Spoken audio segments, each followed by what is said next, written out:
kewirausahaan. Ya, kalau dilihat dari daftar hadirnya, berarti sekarang ada 22 orang yang hadir. Kalau tadi kurang 8 ya, itu Mutia udah garuk-garuk aja belum mulai. Ya, nama Mutia Tri Trisnawati. Ya, dia nggak bisa open mic ya. Guys, kalian nggak harus open cam ya, nggak masalah ya. Yang penting nanti kalau seandainya saya tanya di chat, tolong kalian nanti jawab di chatnya. Misalnya saya tanya siapa di sini yang cita-cita jadi wirausaha, pengusaha misalkan gitu. Nah, kalian jawab aku, Pak, aku gitu boleh. Ya. Jadi saya nggak berharap apa namanya komunikasi dua arah dalam bentuk video call ya, tapi setidaknya kalian coba untuk respon dalam bentuk chat box ya. Walaupun kalau seandainya memang kalian dalam keadaan yang tidak bisa membalas chat juga nggak masalah sebenarnya. Ya, oke, good night all. Jadi kita akan belajar tentang manajemen dan kewirausahaan, dan manajemen ini sebenarnya sesuatu yang seharusnya dari kita mungkin dari kita kalau di dalam Islam dari kita balik gitu gitu kita udah belajar istilah manajemen ya guys ya. Jadi manajemen itu adalah diambil dari kata bahasa Inggris manage yang artinya mengelola, dan siapapun dari kita tentunya pernah mengelola apapun itu. Mengelola waktu, mengelola apa namanya pendidikan, mengelola pola makan, mengelola pola olahraga dan lain-lain ya. Seperti mungkin kalau kita dulu zaman SD, misalkan hari ini kita hari Jumat, terus besoknya hari Sabtu, atau hari ini hari Minggu, besok hari Senin, malamnya kita nyiapin buku untuk besok sekolah kira-kira pelajarannya apa aja. Ya, nah nyiapin buku itu sebenarnya bagian daripada manajemen, guys. Ya, bagian daripada pengelolaan yang kalian lakukan terhadap pendidikan kalian sendiri. Ya, selain pada pendidikan kalian, kalian tentunya juga pernah mengelola hal-hal yang mungkin sifatnya belum ke usaha, tapi sudah kalian terapkan ke diri sendiri. Kayak contoh misalkan kalian nih lagi di jalan. Ini contoh contoh kasus nih yang Muslim ya. Kalian lagi di jalan, kira-kira kalian baru sampai di rumah itu jam setengah 4, dan sekarang kalian kondisinya itu belum sholat zuhur, tuh ya misalnya ya. Nah, kalian pasti akan mencoba untuk memperkirakan waktu, dan kalian akan mengelola sepanjang perjalanan ini kira-kira seandainya ada masjid atau apapun yang bisa saya gunakan untuk sholat, maka saya akan berhenti dan saya akan sholat dulu karena saya bisa melihat bahwa sesuai prediksi yang saya lihat, saya tidak mungkin tiba tepat waktu di waktu zuhur yang masih ada. Kalau saya tiba pun sudah masuk waktu asar. Nah, itu salah satu bentuk pengelolaan yang mungkin sebenarnya sehari-hari telah kita lakukan. Di dunia manajemen, kita menyebutnya pengelolaan ya guys ya. Nah, di manajemen dan kewirausahaan sendiri ini sebenarnya terbagi menjadi dua ya. Manajemen itu tidak selalu harus tentang kewirausahaan, tetapi kewirausahaan ini tidak lepas dari istilah manajemen, ya.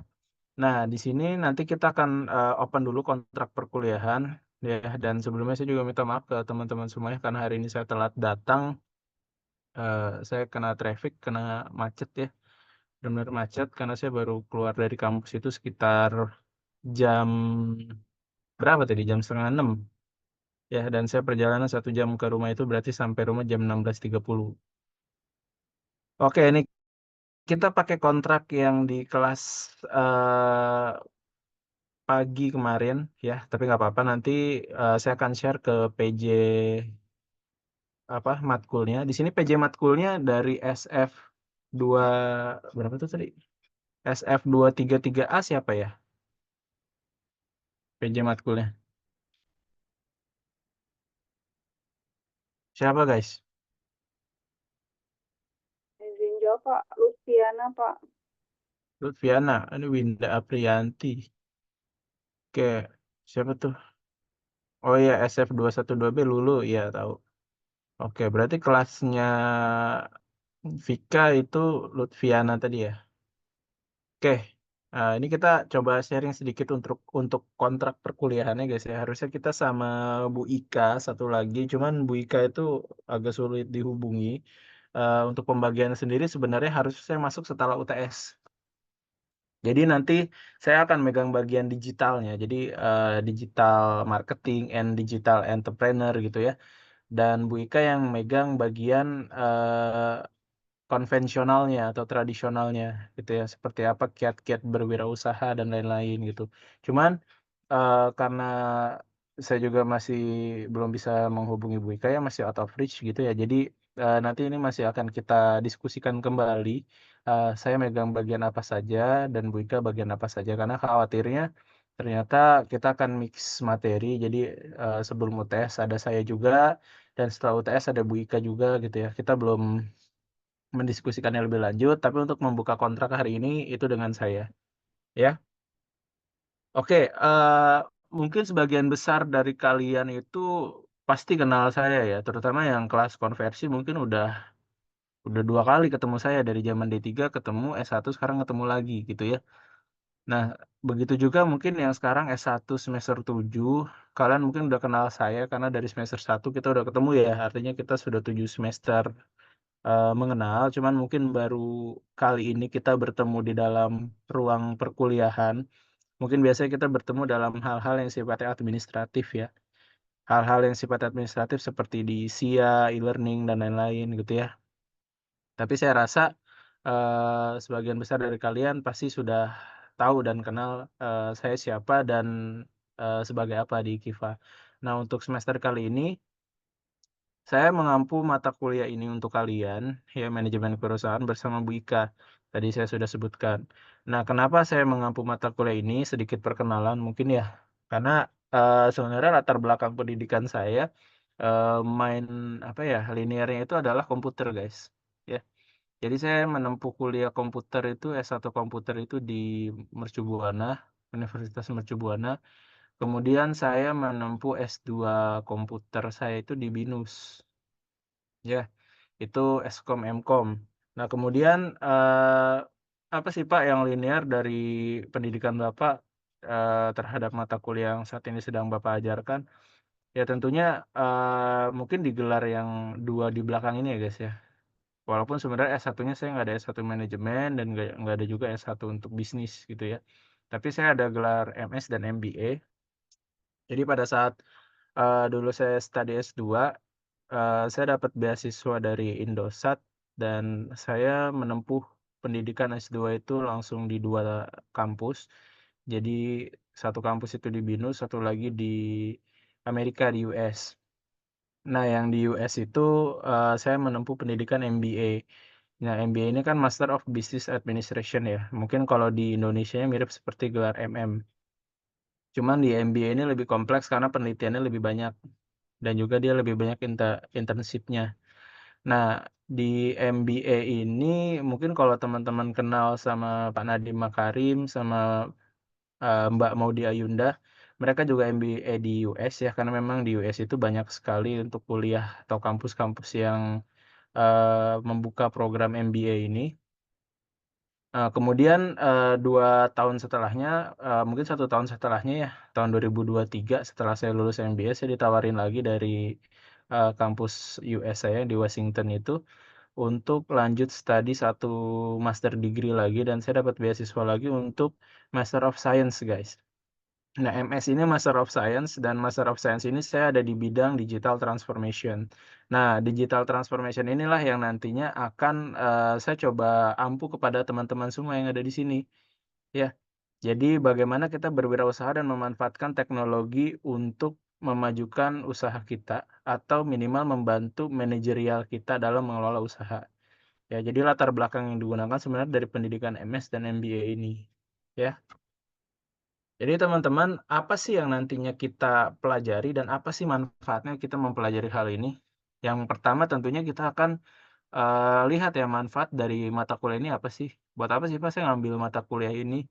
Sedangkan saya tuh nggak ada cita-cita untuk jadi seorang wirausaha, saya tuh pengennya jadi seorang, eee, karyawan atau saya mau jadi pegawai atau saya mau jadi seorang profesional gitu ya.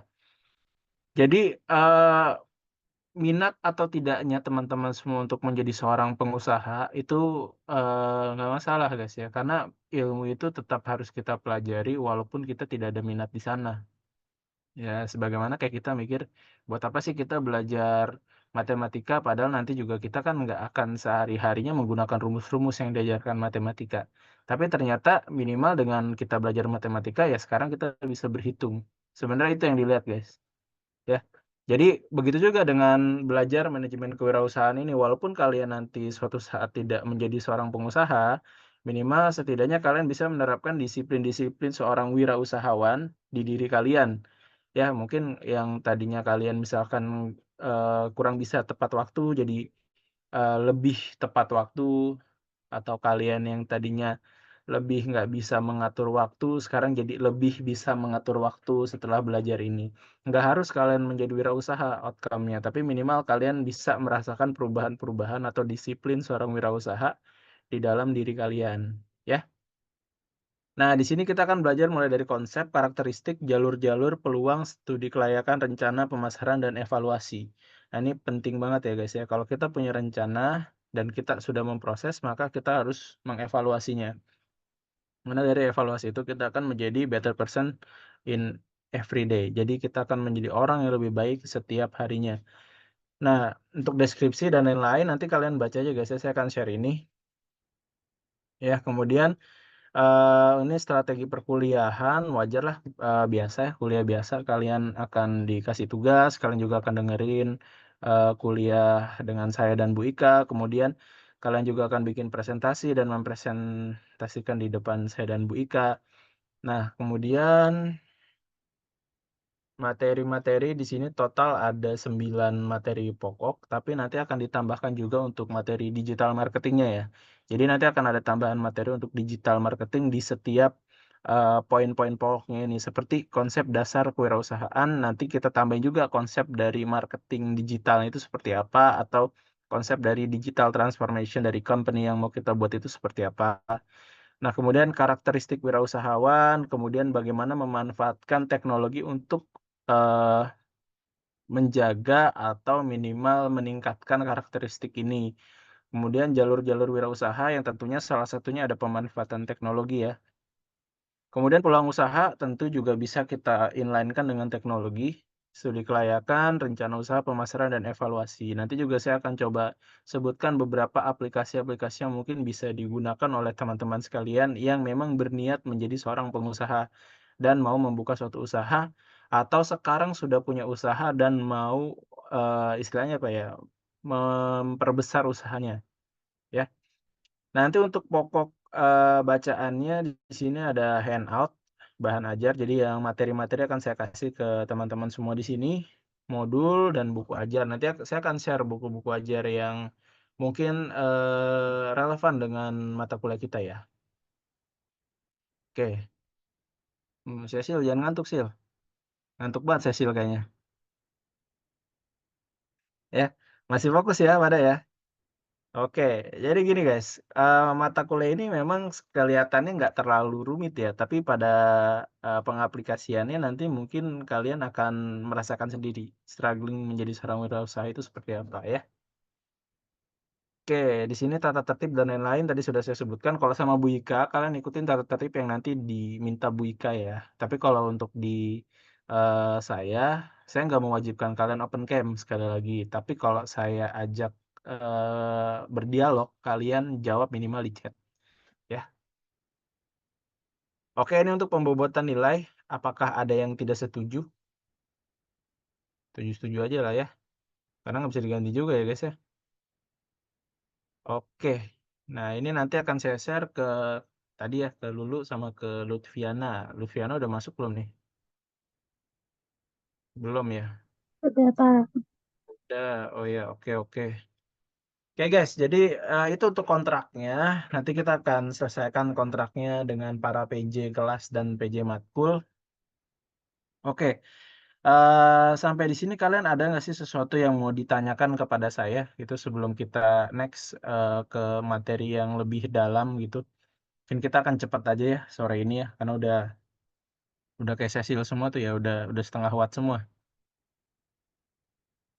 Ya, ada yang mau ditanya nggak kira-kira? Kalau nggak ada, coba di chat. Nggak ada, Pak. Cukup, Pak. Oke, Pak. Gitu ya. Atau cukup, Bang. Gitu ya. Coba Cukup, di chat. Pak. Ya, siapa tuh yang ngomong tuh tadi? Coba di chat. Siapa aja yang chat? Cukup Pak. Oke, ada Silvi. Ini ada siapa aja sih di sini di partisipan, penasaran saya. Yang jawab Silvi doang. Oh, di sini ada Sally, ada Sela, ada Sally, ada Ayodia, ada Ayu, ada Dia Ayu, Vika, Iwatunida, Ilmi, ada Kurniawan, ada Kurniadi. Banyak ya. Oke guys, ya karena kalian sudah merasa cukup dengan kontrak perkuliahan ini, jadi kalian nggak boleh protes ya. Kalau nanti ternyata saya nambahin kontrak diem-diem, protesnya ke PJ-nya. Oke, kita akan masuk sedikit aja ke materi, nggak banyak-banyak ya. Karena kalau banyak-banyak saya khawatir kalian tuh kaget gitu ya. Mana ya materinya ya? Wait a second. Oke, tapi di sini ada nggak sih guys yang kalian tuh cita-citanya jadi seorang pengusaha yang sukses? Kalau ada coba chat, saya Pak gitu ya. Aku Pak gitu. Ada nggak guys? Coba guys, kalian chat guys. Kalau emang di sini ada yang cita-citanya jadi seorang pengusaha yang sukses seperti Haritano Sudibyo gitu.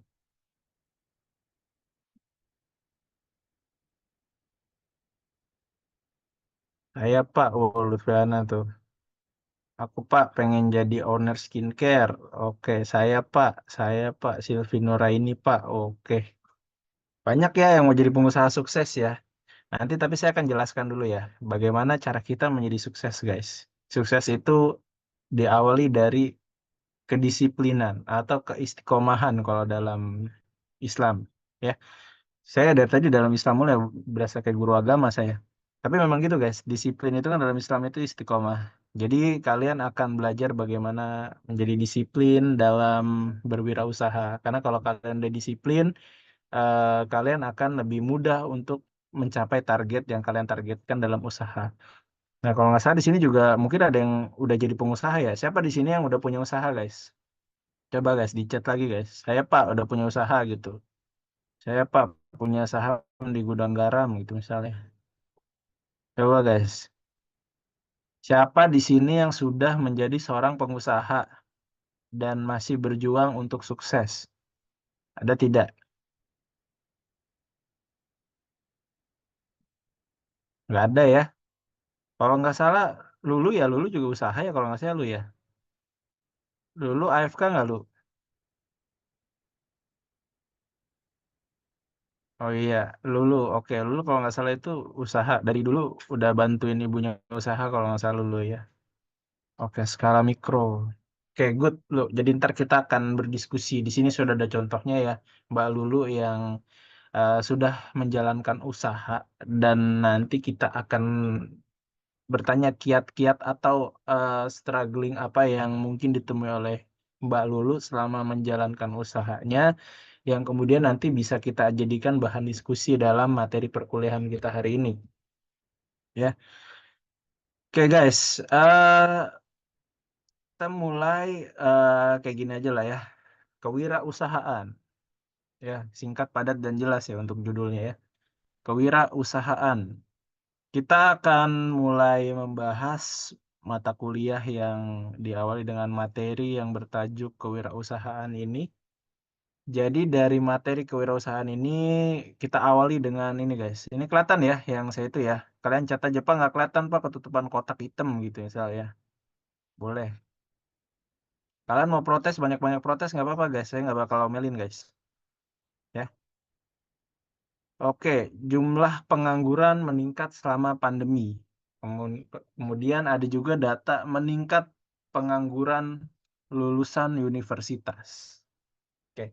Nah, di sini saya akan ajarkan dulu ke teman-teman semua, kepada teman-teman yang pada pengen jadi seorang pengusaha, gimana sih cara baca data yang benar dan bagaimana cara kita melogiskan suatu data menjadi sesuatu yang memang insightful untuk kita, yang memang berguna gitu. Kadang kita dikasih data kayak contoh misalnya ya, dua dari misal 8 dari 10 dokter gigi merekomendasikan odol ini gitu ya misal atau pasta gigi ini. Nah, kita tuh nggak paham juga maksudnya apa gitu loh. 8 dari 10 dokter gigi. Ya kan dikit ya, cuma 8 orang gitu ya. Kenapa nggak seluruh dokter gigi merekomendasikan? Nah, itu interpretasinya kan berbeda-beda setiap orang. Nah, di sini kita akan coba melogiskan bagaimana cara kita membaca suatu data, dan dari kita membaca data ini kita bisa paham maksudnya apa sih dan celahnya itu ada di mana sih dari data yang disampaikan ini. Nah, yang ada di hadapan teman-teman sekarang, sorry, ini namanya infografis. Ya, coba teman-teman semua lihat atau searching di Google infografis, nanti keluarnya mirip-mirip kayak gini guys ya. Misal kalian mau cari infografis sosial media di Indonesia, nanti muncul nih data-data kayak sosmed apa sih yang paling sering digunakan di Indonesia. Atau infografis jumlah pasangan tidak bahagia di Indonesia gitu. Ntar ada guys muncul. Ada aja yang bikin kayak gitu. Karena biasa infografis ini didasari dari survei ataupun penelitian yang sifatnya itu kuantitatif. Karena kalau sifatnya kualitatif, biasanya nggak bisa dibuat data yang bentuknya numerikal seperti ini. Ya. Nah, kita bisa baca, ini yang muncul di kamera saya mukanya si Cecil doang ini. Bentar ya. Jadi salfok saya. Ya nggak bisa sih, nggak bisa diganti sih muka muka kamu doang sih yang muncul di sini ya. Nah, dari tadi garuk-garuk mulu si Cecil ya, jadi nggak fokus saya. Astaga. Iya, buru.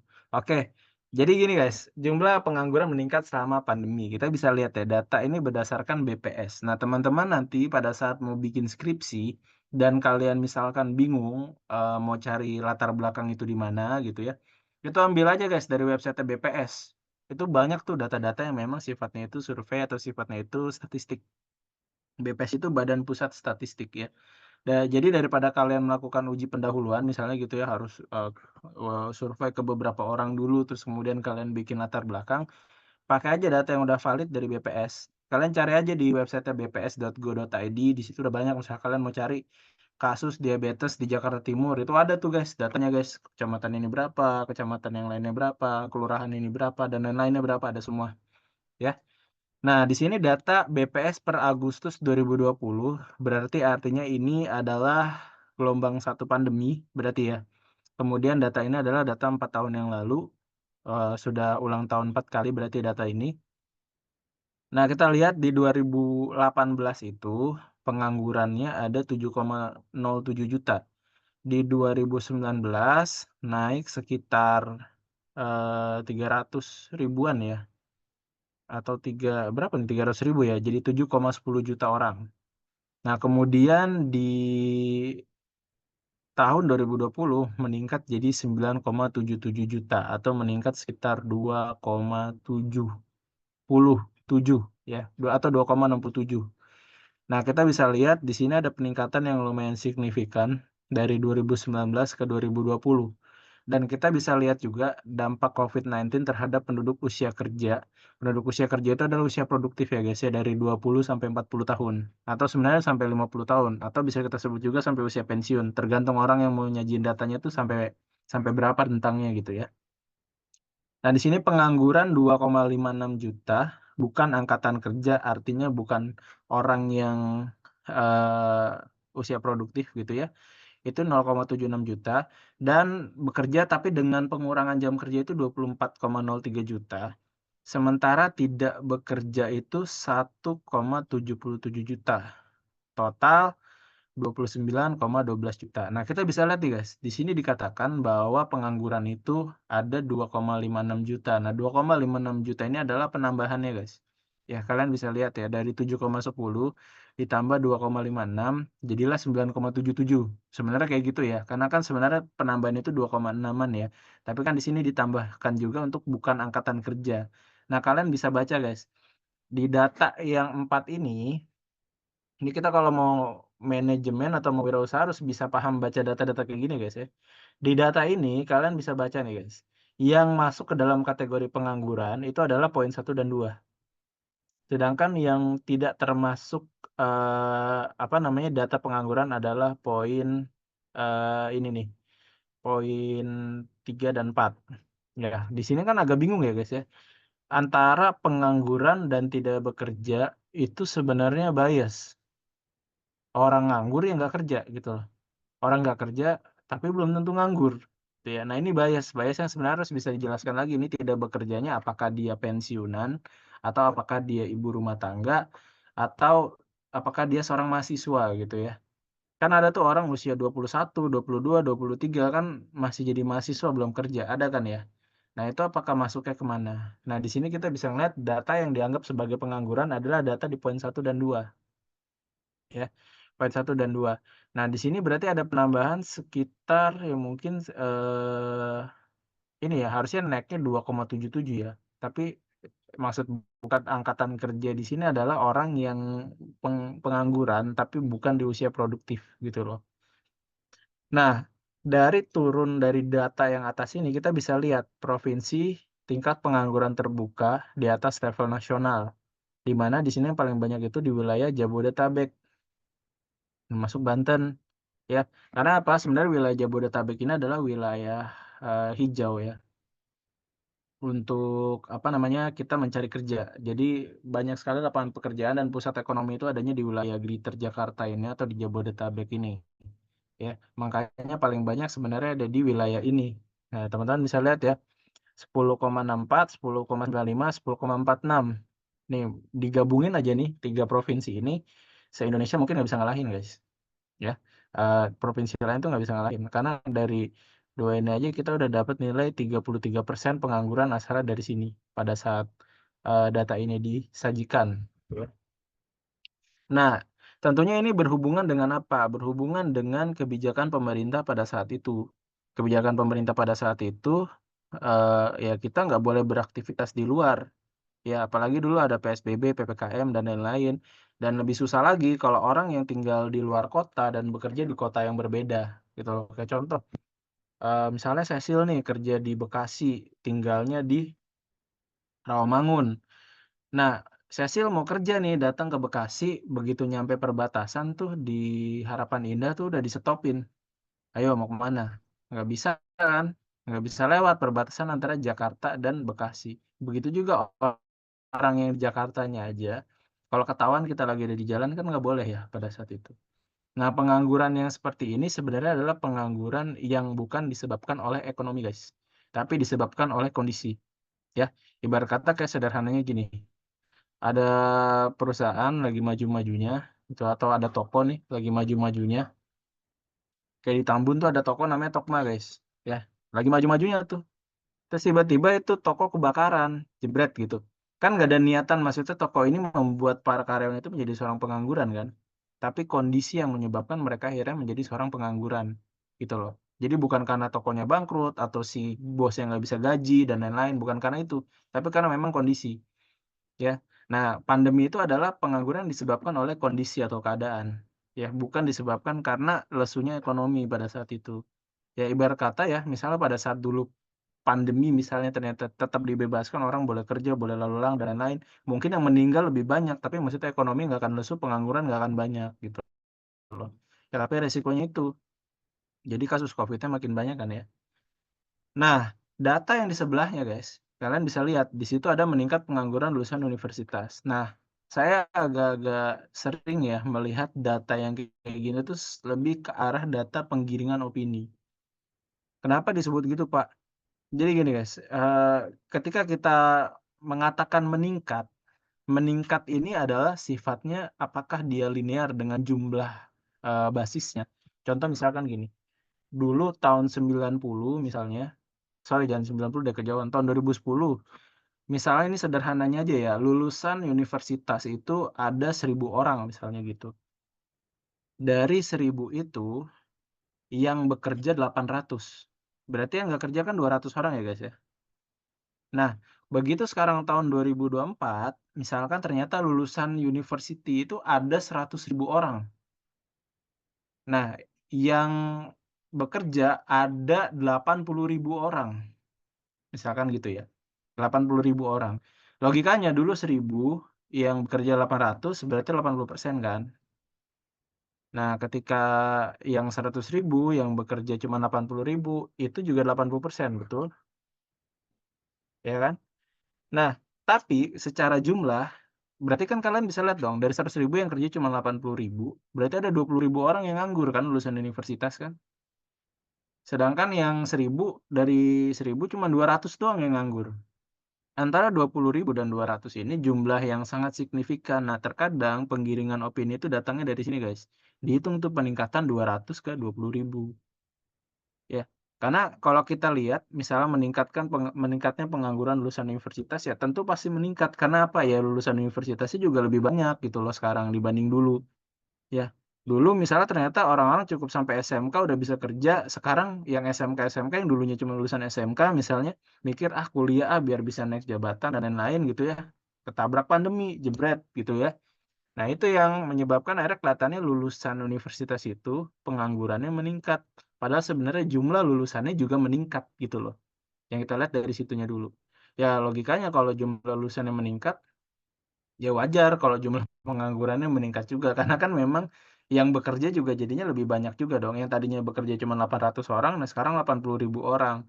Tapi kalau secara data, misalnya kita katakan, stagnan nih, sama-sama 80%. Padahal nggak kayak gitu sebenarnya kalau kita mau lihat. Kalau kita bandingkan jumlahnya, ya banyak juga dong sekarang yang bekerja.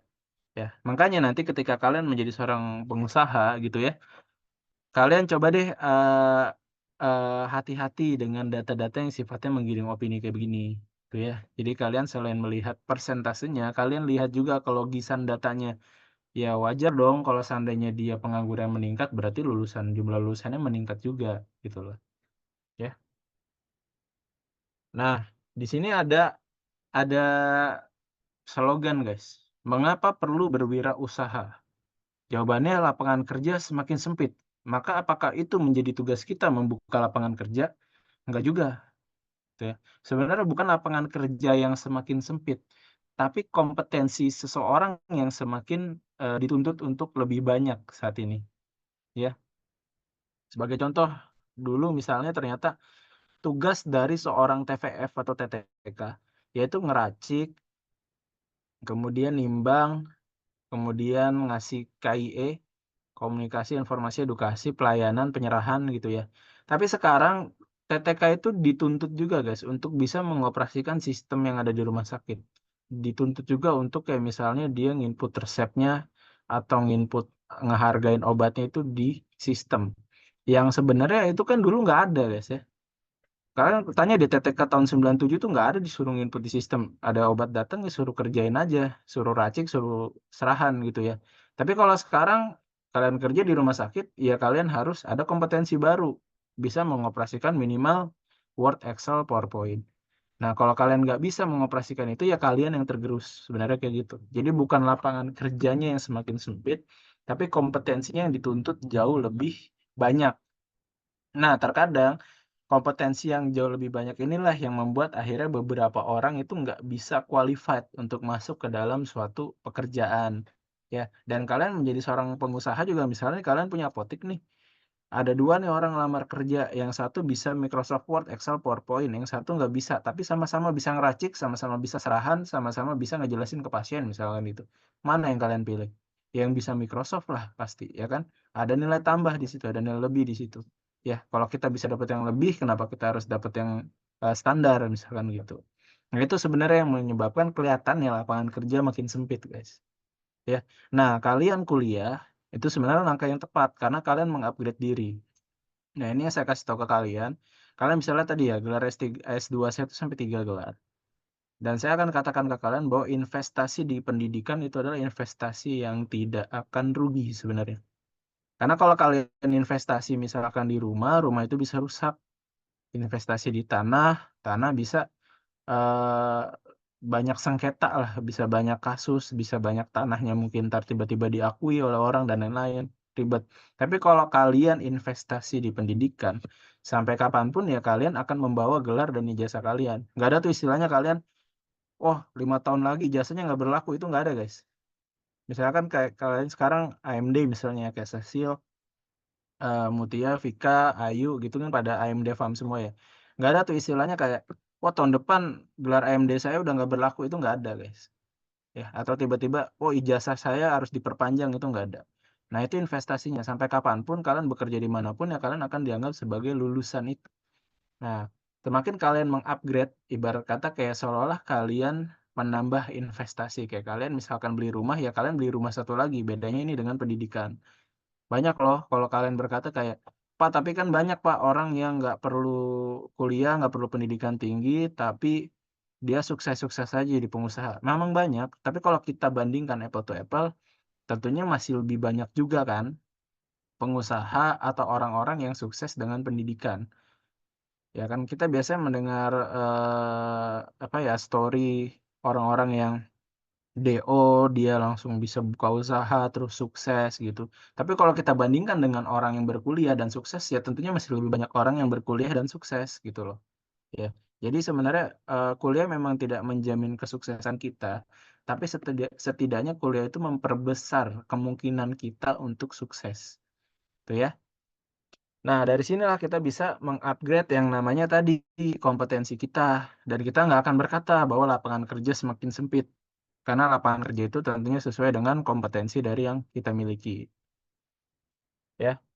Nah, di sini ada definisi dari wirausaha. Wira itu adalah pejuang, pahlawan, usaha berbuat sesuatu. Ya, jadi kalau yang namanya wirausaha adalah seorang pejuang yang berbuat sesuatu. Itu wirausaha. Usaha itu mengusahakan ya. Nah, jumlah wirausaha di Indonesia katanya masih sangat rendah. Lagi-lagi guys, kita baca data ini dengan logis. Berapa sih eh, jumlah penduduk Singapura? Ada nggak setengahnya penduduk Indonesia? Nggak ada kan? Ya, katakan misalkan jumlah jumlah apa ini saya pakai angka kecil ya. Jumlah wirausaha di Indonesia itu ada 700 orang dari 100.000 populasi. Sedangkan jumlah pengusaha misalkan di Singapura adalah 700 orang dari 10.000 populasi. Ya jelas kan, yang di Indonesia itu cuma 0,7%, yang di Singapura jadi 7%. Paham ya? Jadi kita harus lihat dulu base datanya. Kita nggak bisa bilang, oh iya iya kok pengusaha di Indonesia kecil banget ya kalah sama Singapura. Ya kalau kita lihat persentasenya jelas kalah guys. Jumlah penduduknya juga banyak. Berkata kalau semua orang di Indonesia jadi pengusaha nggak ada karyawannya guys. Ya, kalau di Singapura semua orang jadi pengusaha gitu ya, karyawannya dia bisa manggil dari negara-negara lain, gitu ya. Tapi kalau di Indonesia semua orang jadi pengusaha, siapa yang mau jadi karyawan guys? Ya, nggak ada. Yang ada malah nggak ada yang kerja nanti. Nah, di sini dikatakan masih sangat rendah. Sebenarnya kalau kita lihat bukan rendah ya, tapi memang agak sulit guys, karena paradigma dari masyarakat kita tuh yang namanya usaha itu ya butuh modal gitu ya. Padahal sebenarnya nggak selalu, walaupun ya modal itu salah satu faktor penting dalam berhasilnya usaha, tapi bukan berarti orang yang punya modal itu pasti sukses dalam menjadi seorang pengusaha, ya. Modal itu yang dibutuhkan adalah modal dari diri kalian sendiri dulu. Kalau kalian memang bisa jadi pengusaha dan kalian disiplin, ya bisa. Tapi kalau ternyata enggak, ya nggak bisa guys. Mau modalnya 200 miliar juga nggak akan bisa gitu. Nggak akan jalan gitu ya. Nah, di sini saya mau coba tanya dulu nih ke kalian nih. Sambil saya nanti mau minum dulu ya guys. Saya seret juga nih ngomong mulu. Menurut kalian, kalau seandainya sekarang malam ini juga kalian saya modalin untuk jadi seorang pengusaha, usaha apa sih yang mau kalian buka? Coba kalian chat ya. Boleh kalian bilang usaha RRO Pak gitu. Usaha galon Pak, sembako gitu ya. Coba kalian chat, kalian bayangin, oh Pak Gilang datang ke rumah bawa duit 2 miliar, suruh buka usaha. Usaha apa yang mau kalian buka?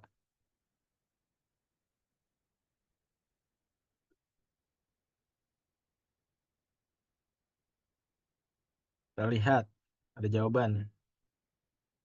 Kata Winda, usaha obat Pak. Obatnya apa nih? Bikin apotik apa bikin pabrik obat? Apa Win? Apotek sih Pak paling ya Pak. Bikin apotik ya. Emang punya cita-cita mau bikin apotik Win? Ada Pak, niat ada. Oke. Ada juga bilang usaha apotek online. Ya. Nah ini bener nih guys. Saya setuju sama Winda dan Sally.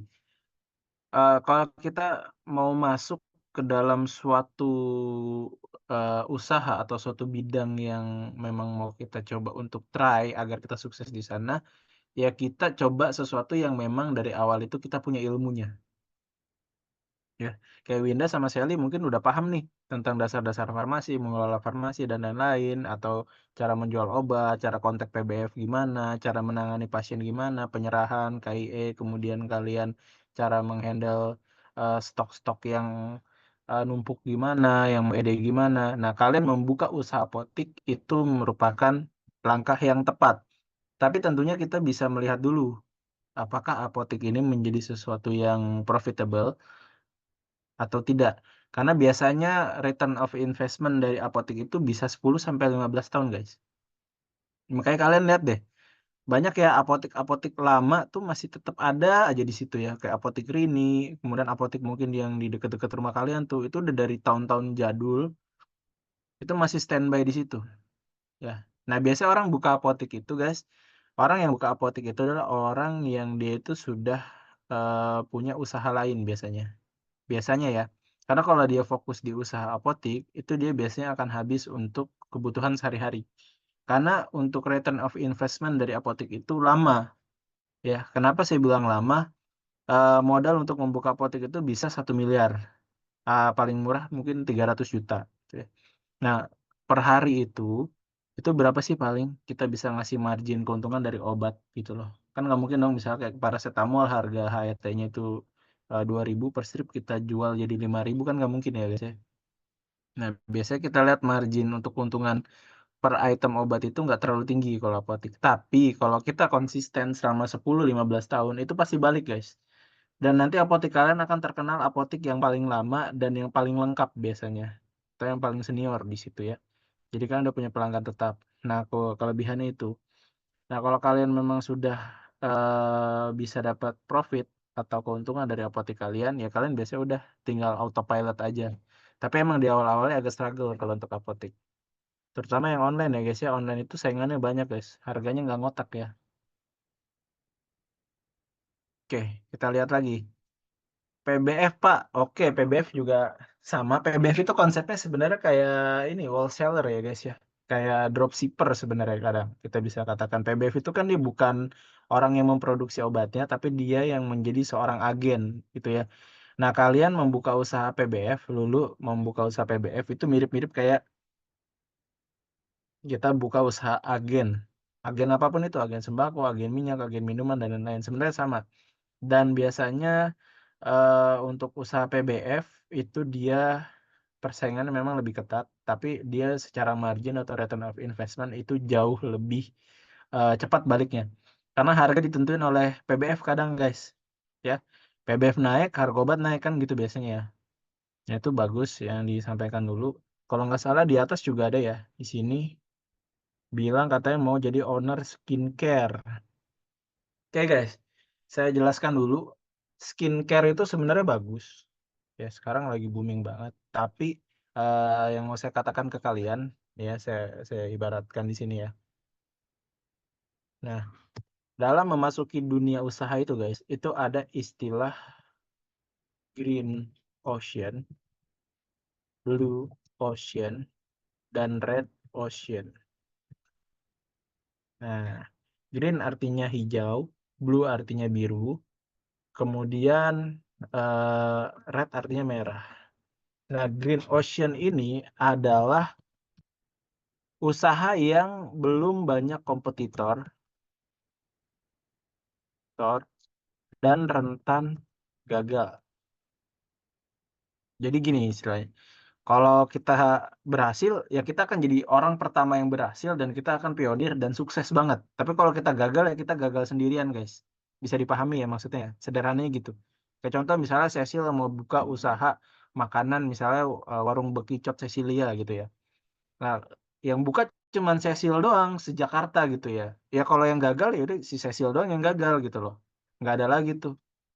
Tapi kalau seandainya Cecil berhasil, maka Cecil akan menjadi satu-satunya warung bekicot yang ada di Jakarta yang sukses gitu loh. Karena nggak ada lagi tukang warung bekicot di Jakarta selain yang punyanya Cecil.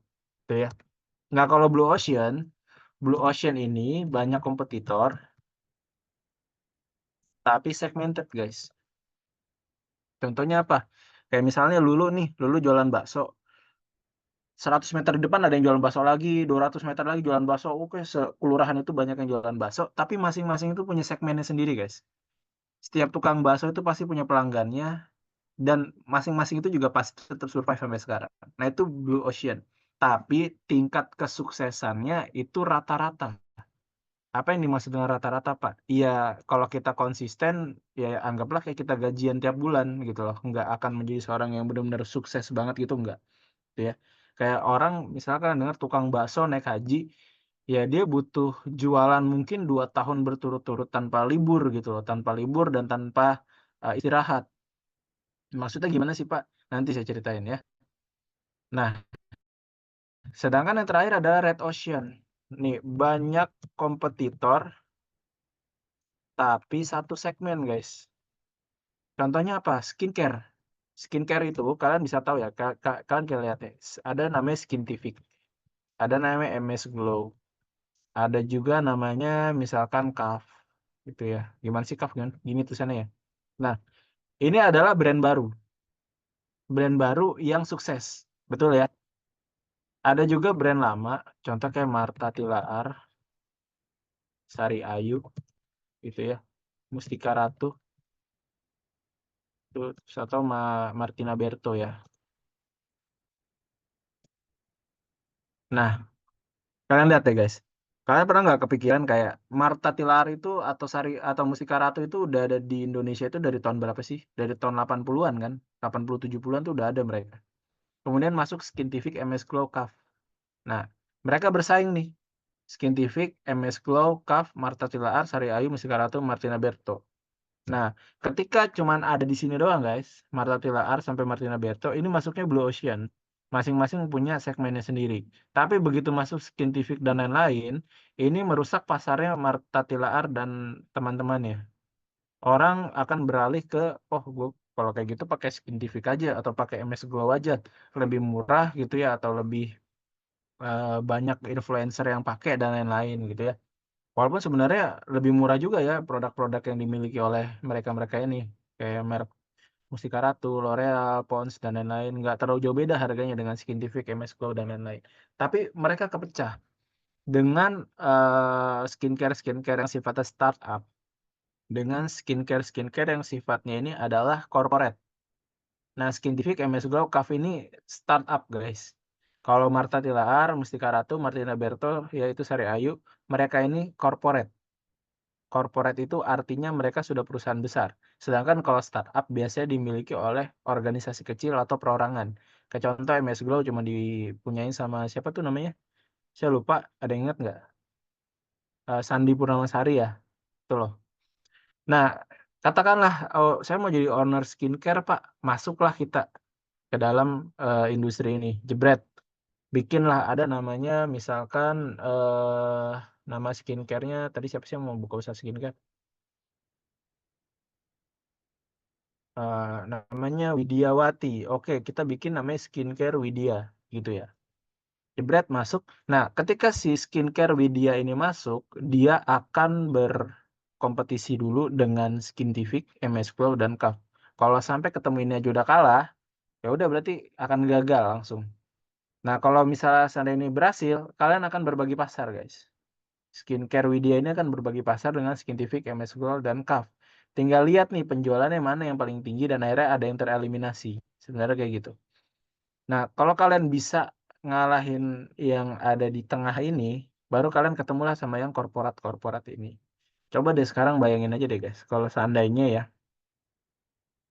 Mustika Ratu, Martha Tilaar itu melakukan teknik promosi yang sama seperti startup ini. Mereka meng-save biaya promosi mereka yang biasanya muncul di TV, muncul di radio, dan lain-lain, di-save sama mereka. Mereka boost semua di sosial media. Kira-kira bakal kegerus nggak Skintific dan lain-lain? Pasti bakal, guys. Karena dari dana promosi mereka pasti akan kalah.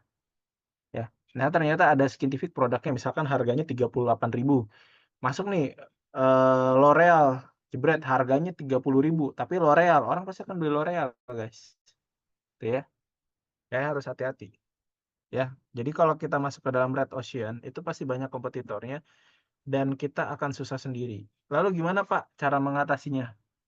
Red Ocean ini jadi salah satu ini guys, opportunity atau peluang buat siapa? Buat produsen. You know what?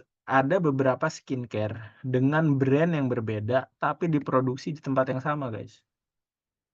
Kita nggak tahu ya. Skintific, MS Glow, Kaf, ini mereka satu produsen yang kemudian ganti baju setelah dipasarkan atau bagaimana kita nggak tahu. Kita bikin pabrik kosmetik, ya, kemudian kita urus izinnya, kemudian kita bilang nih, kita ajukan penawaran.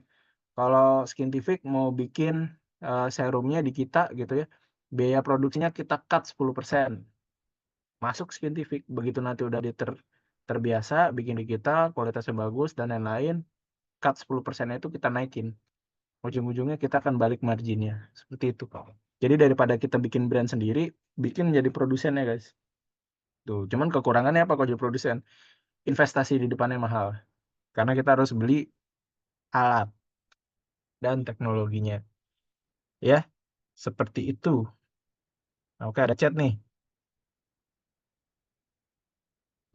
Maklon. Iya, betul betul betul. Iya, Maklon itu ya. Jadi kita seorang produsen apa namanya? Kosmetik. Waktu itu Pak Charles pernah cerita ke saya soal ini ya. Karena Pak Charles itu kan bagian apa namanya? Bagian eh kerjasama ke PT-PT gitu ya. Dan dia jelasin ke saya daripada kita bikin apotek mendingan kita menjadi soal bikin ini deh produsen apa namanya kosmetik atau produsen obat gitu loh. Lebih lebih gampang guys ya. Kita yang kita nggak usah mikirin pemasaran dan lain-lain udah bikin-bikin aja gitu loh. Cari kerjasama. Nah, oke, kemudian opportunity ya ini ya kita sebagai seorang pengusaha ya pasti tahu lah opportunity untuk menjadi seorang pengusaha banyak banget di sini ya. Cuman tentunya memasuki dunia usaha itu ya challenge tersendiri. Nah, kita next kita nggak usah bahas ini. Ciri-ciri juga nanti ini kalian baca aja ya. Nah, di sini yang penting guys. Jadi di sini ada kata-kata innovation, triggering event, implementation and growth gitu ya. Nah, innovation kita melakukan inovasi.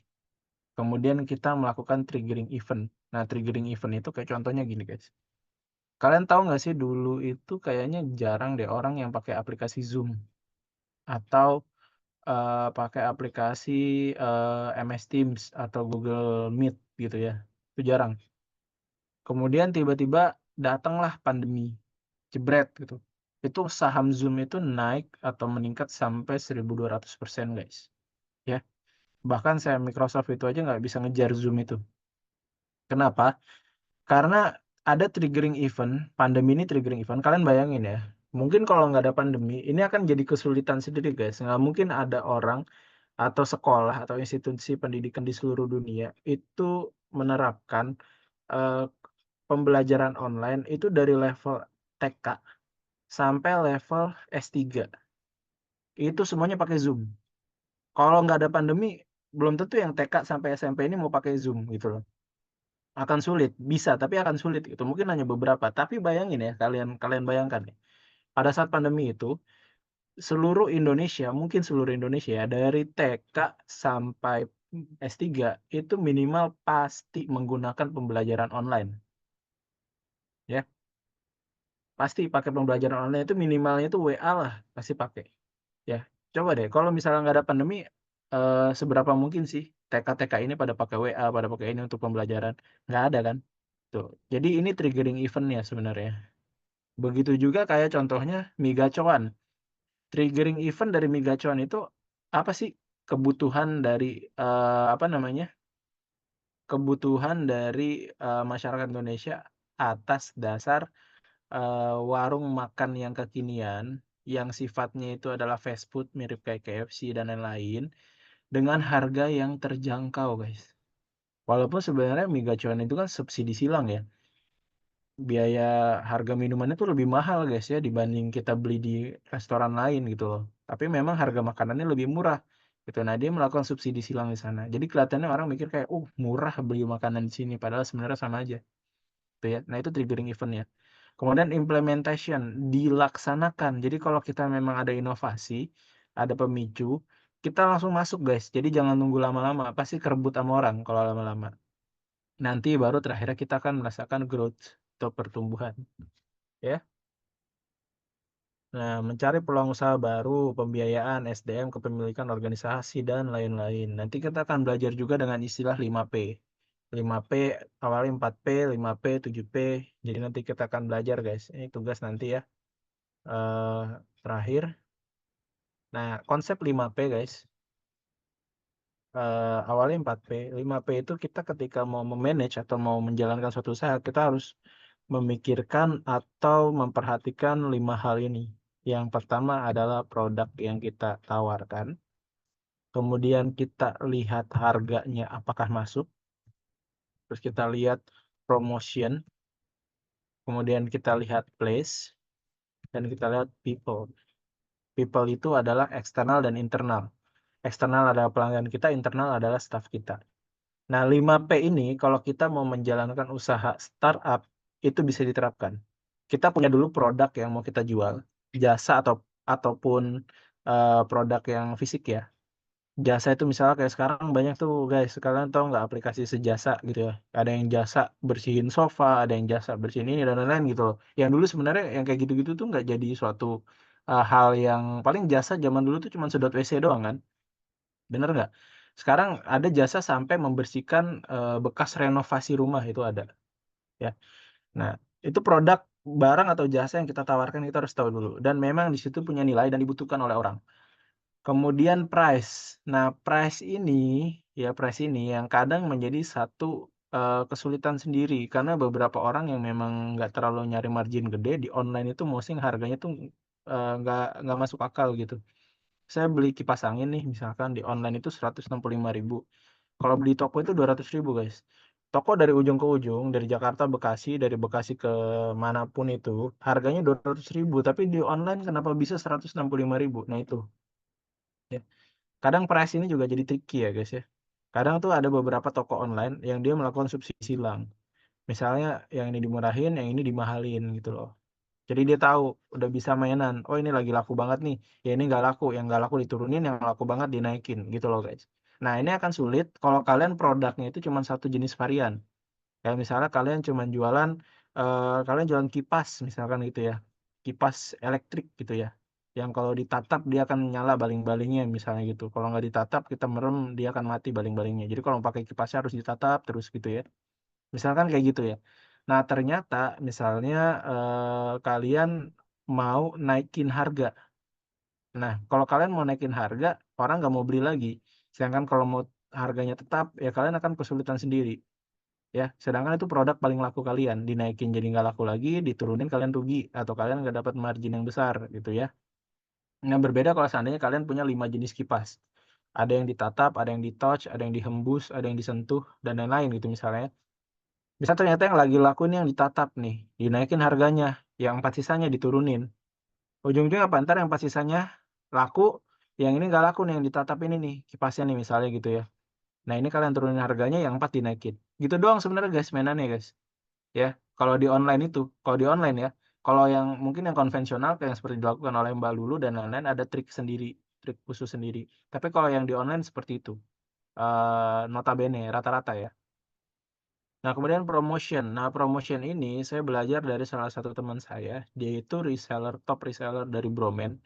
Dia sampai dapat mobil HR-V dikasih sama Bromennya karena berhasil menjual sampai berapa miliar gitu kalau nggak salah. Tapi reseller guys ya. Nah, promotion ini yang penting itu adalah kalian bermain dengan flash sale kalau di digital marketing ya. Kalau di online, bermain dengan flash sale.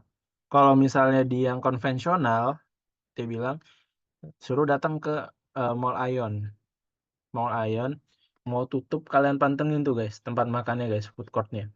Itu ya yang tadinya misalkan harganya 80.000 itu harganya bisa di cuma 20.000 guys. Ya, kayak gitu biasanya diskon itu pas mau tutup. Kayak di PRJ juga kayak gitu. Pas mau penutupan PRJ baru kan diskon gila-gilaan. Nah, kemudian place. Pastikan kalian itu menjajakan dagangan kalian, menjajakan usaha kalian itu di tempat yang sesuai guys. Ya. Jadi jangan kalian misalkan jualan es krim itu di puncak gitu ya. Di puncak yang pas lagi dingin-dinginnya musim hujan. Itu nggak akan laku es krim kalian guys. Atau kalian misalkan jualan bajigur gitu ya, siang-siang di pasar Senen. Itu nggak akan laku guys, susah. Orang makin seret makan bajigur siang-siang gitu ya. Nah, people itu ada dua, internal dan eksternal. Nah, kalian harus perhatikan ini. Yang internal itu adalah staff kalian. Staff itu bisa jadi pisau bermata dua. Satu bisa mensukseskan, yang satu lagi bisa menggagalkan, ya. Bisa menggagalkan usaha kita. Nah, staff itu harus perlu diperhatikan. Kalian juga ketika punya orang kepercayaan, pastikan memang orang tersebut betul-betul bisa kalian percaya, karena kalau enggak caur, nanti jadinya usaha kalian rusak. Nah, satu lagi adalah eksternal. Pastikan kalian mendengarkan apa yang disampaikan oleh pelanggan kalian. Ini contoh ya, contoh cerita mungkin beberapa yang udah pernah dengar juga. Dulu tuh ada pengusaha sukses dari Indonesia namanya Om Bob Sadino. Dia itu jualan telur ayam negeri, guys.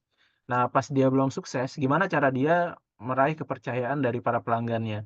Jadi dia menjajakan telurnya itu, datengin ke setiap rumah-rumah, nawarin ini telur ayam negeri 1 lusin 12 butir. Dia bilang kalau seandainya ada 1 butir aja yang busuk, saya akan ganti 1 lusin 1 lusinnya. Jadi logikanya gini guys, misalnya dari 12 itu 1 busuk, 11 enggak, akan diganti 12. Jadi total si ibu itu punya dapat 23 telur, gitu ya. Nah, jadinya apa? Si para ibu-ibu ini akan beli ke si Om Bob Sadino ini dan dia akan mencari telur-telur yang busuk biar diganti. Dan pinternya Om Bob Sadino itu selalu dimasukin 1 telur busuk di setiap 1 lusin. Nah, biaya yang dia keluarkan ini dianggap sebagai biaya promosi. Orang promosi kan masang reklame, orang promosi masang iklan di TV, di koran, dan lain-lain, bayar berjuta-juta. Nah, bedanya apa dengan dia melakukan ini? Orang mungkin mikir kayak, oh rugi dong, kalau kayak gitu berarti ngeluarin 23 telur, harganya yang bayar cuma 12 gitu ya. Nggak rugi guys, kalau kita anggap itu sebagai biaya promosi, nggak masalah. Tapi apa? Kita dapat kepercayaan dari people, dari orang yang kita jadikan pelanggan kita. Nah, sampai akhirnya di titik di mana si Om Bob Sadino ini yang nggak masukin telur busuk lagi di telurnya. Dia pindah perumahan melakukan hal yang sama sampai akhirnya satu kelurahan mungkin jadi beli telur di dia. Gitu loh. Nah, itu caranya guys. Kalau kita mau mau apa?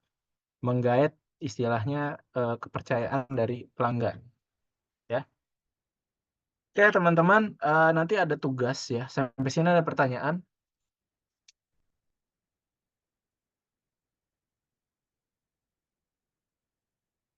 Ada pertanyaan nggak? Kalau nggak ada di chat ya, Pak cukup Pak gitu. Pusing Pak gitu. Oh ada nih.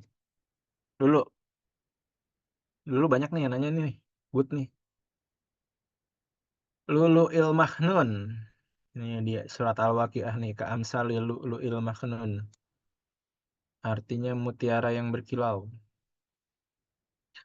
Pak izin bertanya, kenapa zaman sekarang usaha yang cepat berkembang, tapi juga cepat tutup? Seperti usaha-usaha yang mengandalkan promosi influencer, dibandingkan yang corporate yang biasanya bisnisnya sampai berumur tetap ada padahal tidak melakukan promosi influencer. Dan bisnis yang sehat itu seperti apa? Apakah yang berkembang dengan cepat atau yang bertahan lama? Nah, ini benar nih. Jadi banyak ya zaman sekarang itu orang buka kayak usaha-usaha viral gitu kayak dulu tuh kayak apa? Es kepal Milo booming habis itu hilang. Kemudian ada juga yang baru-baru ini apa sih guys? Yang jus-jus itu loh. Tahu nggak kalian? Yang jus apa gitu, yang lagi viral banget yang banyak yang beli. Nah, biasanya ini bagus pertanyaan dari dulu ya. Nah, Niagara Fruit itu ya. Biasanya kalau yang cepat booming itu karena viralnya itu guys, karena FOMO, orang FOMO itu. Ya, karena orang FOMO jadinya dia penasaran dan ketika rasa penasaran itu hilang ya. Jadi ada dua kemungkinan nih. Kita balik lagi ke slide yang ini ya guys ya, yang tadi saya katakan. Ini yang saya tadi katakan kayak contoh Cecil ya. Cecil buka warung bekicot di Jakarta. Ya lu ya. Nah, dia jadi satu-satunya orang yang buka warung bekicot di Jakarta, yang kemudian orang-orang penasaran gimana sih warung bekicot, rasanya bekicot daripada harus ke Magetan, makan aja di Jakarta ada nih warung bekicot Cecilia gitu misalnya ya. Orang penasaran, begitu nggak enak, ya nggak balik lagi gitu loh. Karena penasaran itu, dia kelihatan booming. Kayak contoh di warung bekicot Magetan, sekarang kan booming banget ya guys ya. Booming banget, karena apa? Dia promosi lewat TikTok itu loh. Nah, orang yang akan ke Magetan akan penasaran. Ah, kita mampir yuk ke warung ini, ke warung ini, ke warung ini. Begitu ngerasain gak enak ya dia nggak akan balik lagi guys. Dan dia akan hilang gitu aja. Biasanya kayak gitu. Mungkin akan survive, tapi nggak akan jumlah pendapatan itu nggak akan sebesar sebelumnya pada saat viral. Nah, ini yang kadang pada akhirnya itu orang-orang tuh nggak kuat. Kayak misalnya gini guys, orang yang baru mulai usaha, begitu usahanya naik, jebret gitu ya, oh dia langsung membeli aset banyak. Ada yang beli motor baru, ada yang beli mobil baru, dan lain-lain berharap dengan usahanya ini bisa membiayai semua asetnya itu. Padahal belum tentu kan, gitu ya. Jadi ketika hal itu terjadi, usahanya akhirnya nggak bagus, dia males, gitu ya, dan dia harus mencari cara gimana caranya untuk membiayai aset-asetnya ini. Ya kalau usahanya udah nggak profitable, ya mendingan ditinggalin kan. Mendingan dia cari cara lain, entah itu dia bekerja atau entah itu dia buka usaha lain yang bisa membiayai aset-asetnya ini. Nah, makanya nih saya kasih usulan atau kasih rekomendasi ke kalian. Kalau kalian baru mulai usaha, guys, tahan, tahan setahan-tahannya kalian mau membeli segala sesuatu yang baru. Percaya deh. Walaupun kayak kalian ngerasa kayak, ada nih duitnya nih gue mau beli iPhone gitu. Wah, ada nih duitnya gue mau beli motor baru gitu. Tahan guys. Mau itu kalian usaha atau mau itu kalian baru kerja. Misalkan ternyata kerja di tempat baru, kemudian gajinya dari misal tadinya 2 juta, sekarang gajinya jadi 8 juta. Tahan. Minimal itu 2 tahun. Tahan. Untuk tidak membeli aset apapun dan kalian fokus untuk bekerja atau fokus untuk berwirausaha. Ini kiat dari saya ya. Karena saya udah pernah dikasih tahu ini sama dosen saya di Amerika, katanya 2 tahun adalah 2 tahun perjuangan kamu untuk bisa sukses ke depannya. Atau ini menjadi 2 tahun kegagalan kamu yang akan merepotkan hidupmu seumur hidup nantinya. Jadi banyak cicilan, banyak aset yang nggak kebeli, dijual lagi dan lain-lain, akhirnya nggak jadi apa-apa, gitu loh maksudnya. Nah ini yang tadi ditanya sama Lulu, banyak yang berkembang tapi juga cepat tutup. Nah pengelolaan di dalam ini yang kadang nggak bener guys, ya. Begitu FOMO, orang-orang FOMO beli meningkat, misalnya tadinya keuntungannya 10 juta jadi 100 juta jebret. Dia beli dah tuh 100 jutanya buat segala-galanya gitu ya. Atau dia hambur-hamburin untuk buka cabang lagi di sini, di sini, sini. Nggak fokus akhirnya dengan yang dibuka nih, yang lagi viral ini. Akhirnya begitu ternyata masa viralnya ini udah habis, istilahnya musimnya ini udah habis, ya pendapatannya balik lagi untuk membiayai semuanya ini dia jadi nggak ada guys. Ya, akhirnya ditutuplah cabang yang tadinya udah dibuka banyak itu, satu-satu mulai ditutup karena nggak ada operasionalnya atau asetnya, dia mikir gimana cara membiayai asetnya ini, ya cicilannya dan lain-lain gitu loh ya. Nah di sini ada juga seperti usaha-usaha yang mengandalkan promosi influencer kata dulu, benar, karena influencer itu dia tuh nggak peduli guys sebenarnya guys sama usaha kita tuh apakah akan sukses atau tidak. Yang dia pedulin adalah exposure dari dia gitu loh, plus minus ya, plus minus dalam artian ketika influencer itu kena kasus ya usaha kita ikut jadi jelek gitu loh. Nah, promosi influencer itu bukan hanya influencer yang mempromosikan, bahkan ada beberapa influencer dia punya usaha, akhirnya nggak jalan juga guys, gitu loh. Karena kayak menanti, kemudian street boba, ngikan gitu ya. Oh, itu banyak banget tuh dari influencer-influencer pada akhirnya nggak jalan guys. Karena apa? Mereka nggak fokus di usaha itu. Yang kasihan siapa ya? Yang kasihan adalah orang-orang yang franchising di mereka. Dan mereka akan survive sendiri bingung gimana nih udah nggak FOMO lagi orang, udah nggak viral lagi, influencernya juga udah kayak yang penting ya udah dapat duit udah gitu loh. Nah itu yang kadang akhirnya nggak lanjut gitu loh. Nah kalau ditanya lebih bagus mana ya, lebih bagus corporate guys. Ya corporate kayak Jarum dari dulu sampai sekarang ya dijual rokok doang udah. Gudang Garam jual rokok doang. Unilever jual peralatan rumah tangga doang. Nggak ada tuh istilahnya kalian dengar Unilever itu tiba-tiba jual mobil, itu nggak ada. Toyota jual mobil doang gitu loh. Astra Honda Motor cuma jual motor doang gitu. Nggak ada kalian dengar Astra Honda Motor tiba-tiba dijual pesawat gitu, nggak ada. Fokus di satu, tahan guys. Tahan mau beli aset apapun itu. Ini saran saya buat kalian. Buat yang nanti baru mau kerja dan lain-lain. 2 tahun setelah kalian kerja, tahan mau beli apapun atau mau ganti yang baru-baru, tahan aja guys. Kalau mau sedekah boleh tahun kemudian apakah kalian berhasil menerapkannya atau tidak ya. Nah di sini Lulu juga nanya, dan bisnis yang sehat itu adalah yang long lasting. yang long lasting. Ibarat kata kayak kita berpasangan, guys. Yang cintanya full-fullan di depan, habis itu putus, sama yang cintanya itu mungkin nggak terlalu full-fullan, yang biasa-biasa aja, tapi bertahan terus sampai tua gitu loh. Nah, yang long lasting itu lebih bagus, karena yang long lasting lebih bagus itu ya makin banyak orang-orang yang akhirnya terbantu untuk pekerjaannya. Kayak contoh misalnya, saya buka usaha, tiba-tiba viral, berkembang dengan cepat, saya nge-hire 5 orang buat staff saya, habis itu down, 5 orang ini langsung saya pecat. Dibandingkan dengan saya mulai usaha dari cuma 1 karyawan, 2 tahun kemudian nambah jadi 2 karyawan, 2 tahun lagi 3 karyawan,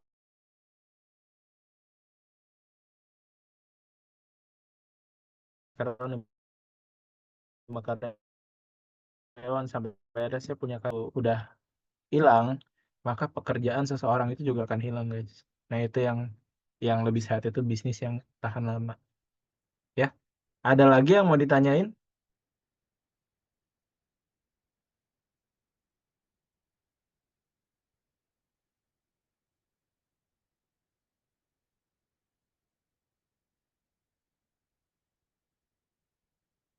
Ada lagi tidak yang mau ditanyakan? Cukup ya. Oke guys, kalau udah cukup, udah banyak juga ya. Saya udah pegel juga nih. Karena saya jarang guys ngajar mata kuliah teori gini. Biasanya tuh praktek. Tapi but it's okay. Kita absen dulu ya. Absennya berarti 2 kali ya. Kelas kalian emang udah sering digabung gini ya guys ya? Apa baru kali ini? Udah beberapa kali, Pak. Berapa kali ya? Oke, nggak apa-apa ya. Logo aja. Yang penting kan, apa namanya? Ilmunya. Saya absen yang kelas konversi dulu ya. Oke, Widiawati ada.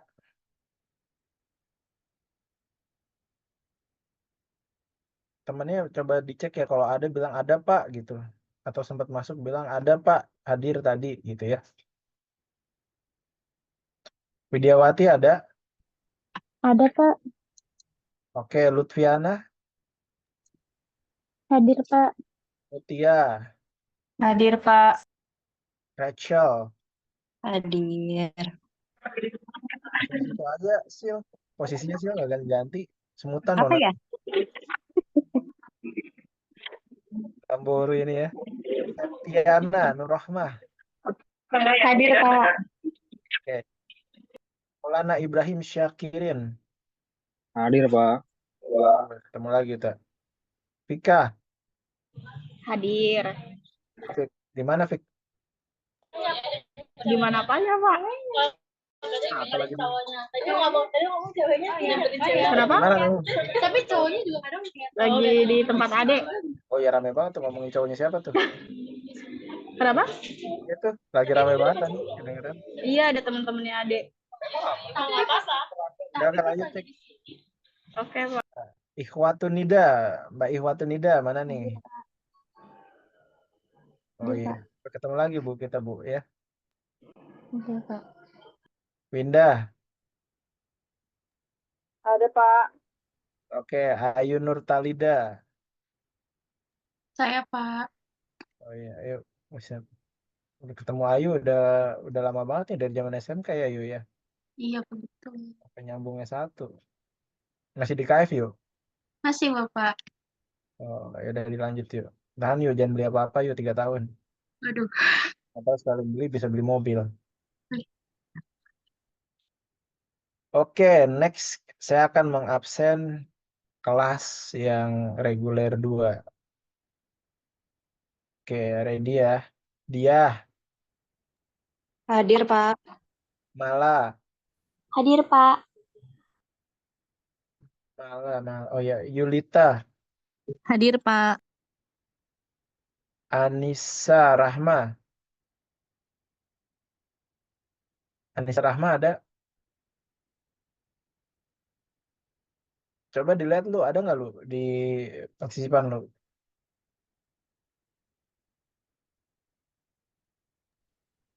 Ada nggak? Malah jadi Siapa? Anissa Rahma ada nggak? Pokoknya lagi di jalan, Pak. Lagi di jalan. Tapi tadi masuk nggak, Sel? Tadi sih lihat, Pak, baru dia infonya lagi di jalan baru pulang kerja. Oh ya udah iya. Tapi Iya, tadi di PKL juga, Pak, dia. oke. Travelina, oh suka traveling nih. Hadir, Pak. Ayo dia, Hadir, Bapak. Sela, Hadir, Bapak.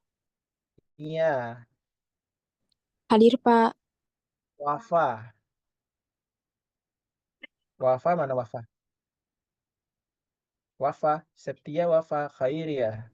Lagi di luar juga Pak katanya Pak tadi Pak. Tapi di Zoom-nya ada. Di Zoom tadi ada nggak dia? Ada Pak, ada. Oke, Indah, Hadir, Pak. Azkia ada tadi tuh ngechat ya. Ilmi, Hadir, Pak. Selinia, Hadir Bapak. Silvi. Hadir, Bapak. Lalu lu nggak ada namanya lu? Lu mana lu? Hah? Ya Wafa hadir ya tahu-tahu. Si Lulu out ya. Oh dia nggak belum cetak ARS ya. Oke guys, saya simpan ya. Oke, jadi itu kemudian nanti ada ini guys, ada tugas kalian bikin kelompok aja ya, bikin kelompok satu kelompok berarti ya bagi rata aja deh guys. Kalian udah pada gede kan ya, jadi paham lah. Jadi tugasnya nanti kalian bikin cuma 4 slide guys. 4 slide itu adalah yang pertama adalah ucapan salam pembuka, kemudian slide terakhir adalah terima kasih. Jadi isinya itu cuma 2. Yang pertama itu daftar tokoh-tokohnya, ada 5 orang. Yang kedua adalah karakter-karakter dari tokoh tersebut. Karakter ini ya, tokoh sukses ya. Boleh dalam dan luar negeri. Kalian dalam negeri boleh pakai Haritano, Khairul Tanjung gitu ya. Boleh pakai Erick Thohir. Kemudian luar negeri boleh pakai Elon Musk, boleh pakai Steve Jobs, dan lain-lain terserah. Yang penting 5. Ya. Jadi slide-nya yang satu nanti isinya nama-nama 5 tokoh itu, dia itu company-nya dari mana. Kemudian nanti karakternya apa sih yang makat, misalkan kayak Steve Jobs, dia itu nggak mau diatur gitu ya, tapi dia selalu berinovasi. Atau Bill Gates, dia itu konsisten dan jenius gitu ya. Kayak gitu, bisa dipahami ya guys ya. Nantinya saya kirimin. Minta aja ke saya untuk PJ kelas dan PJ matkulnya ya. Oke, eh, saya rasa cukup untuk hari ini. Jadi terima kasih untuk yang hadir. Saya mengapresiasi sekali kehadiran kalian. Sampai ketemu minggu depan. Kalau ketemu sama Bika, berarti nanti kalian sama Bika ya. Oke, saya akhiri pertemuan kita. Wassalamualaikum warahmatullahi wabarakatuh. Warahmatullahi wabarakatuh. Terima kasih Pak. Oke, out ya. Ya. Kasih, Pak.